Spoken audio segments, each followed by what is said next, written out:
Hi hello வணக்கம் மக்களே, எல்லோரும் எப்படி இருக்கீங்க? வாங்க இன்றைக்கி தக்காளி குருமா, அது எங்கள் பாட்டி ஸ்டைல் குருமா தாங்க பார்க்க போகிறோம். இந்த மாதிரி செஞ்சு கொடுத்தீங்கன்னா இட்லி சாப்பிடாதவங்க கூட சாப்பிட்ருவாங்கங்க.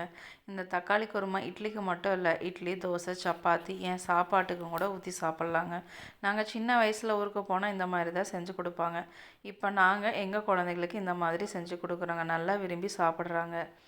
வாங்க இது செய்கிறதுக்கு என்னென்ன தேவையான பொருள் என்னென்னு பார்ப்போம். மஞ்சள், வரமிளகா, 2 துண்டு பட்டை, 2 ஏலக்காய், 1 கிராம்பு, சோம்பு 1 ஸ்பூன், பிரியாணி இலை கொஞ்சம், இஞ்சி பூண்டு, பொட்டுக்கடலை 1½ ஸ்பூன், தேங்காய் அரை மூடிக்கு கம்மியாக கொஞ்சம் எடுத்து வச்சுருக்கேங்க. இது கூட 5 பழுத்த ஆப்பிள் தக்காளி நல்லா கட் பண்ணி வச்சுருக்கேங்க.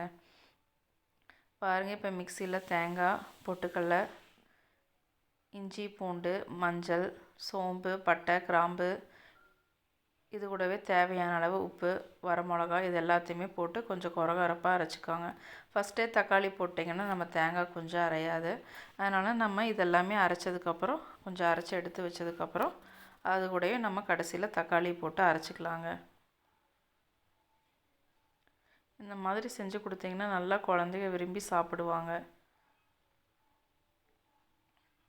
பாருங்கள், தக்காளி போடுறதுக்கு முன்னாடி எப்படி இருக்குன்னு கொஞ்சம் கொரகொரப்பாக அரைச்சாச்சு. நம்ம இது கூடவே நம்ம எடுத்து வச்சுருந்த தக்காளியும் போட்டு அரைச்சிக்கலாங்க. பாருங்கள், அரைச்சதுக்கப்புறம் எப்படி இருக்குன்னு நல்லா நைஸாக அரைச்சி எடுத்து வச்சாச்சுங்க. அவ்வளோதாங்க. நம்ம அரைக்கிறப்பவே இதோட வாசனை செமையாக இருக்குங்க. அப்போவே சாப்பிட்லாம் போல் இருக்கும். பாருங்கள், அடுப்பத்தை வச்சு கடாயை வச்சாச்சு.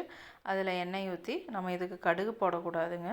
கடுகு பதிலாக 2 துண்டு பட்டை, சின்ன துண்டு, 1 கிராம்பு, 1 அன்னாச்சி பூ போட்டுக்கோங்க.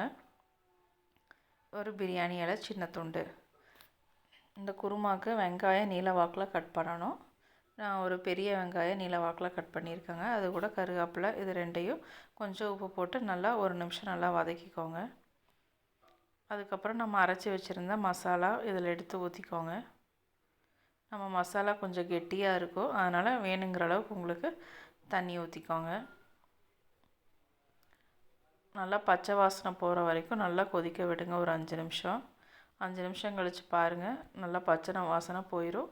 நம்ம இப்போ இட்லி, தோசை, சப்பாத்தி இது எல்லாத்துக்குமே வச்சு சாப்பிட்லாங்க. இந்த மாதிரி உங்கள் குழந்தைகளுக்கும் உங்கள் வீட்டில் இருக்கிறவங்களுக்கும் மறக்காமல் செஞ்சு கொடுங்க. செஞ்சு கொடுத்து சாப்பிட்டு எப்படி இருக்குன்னு மறக்காமல் கமெண்ட் பண்ணுறேங்க. இந்த வீடியோ இப்போ தான் ஃபஸ்ட் டைம் பார்க்குறீங்கன்னா மறக்காமல் சப்ஸ்கிரைப் பண்ணுங்கள். ஓகேங்க, தேங்க்யூ, பாய். நம்ம நெக்ஸ்ட் வீடியோவில் மீட் பண்ணலாம்.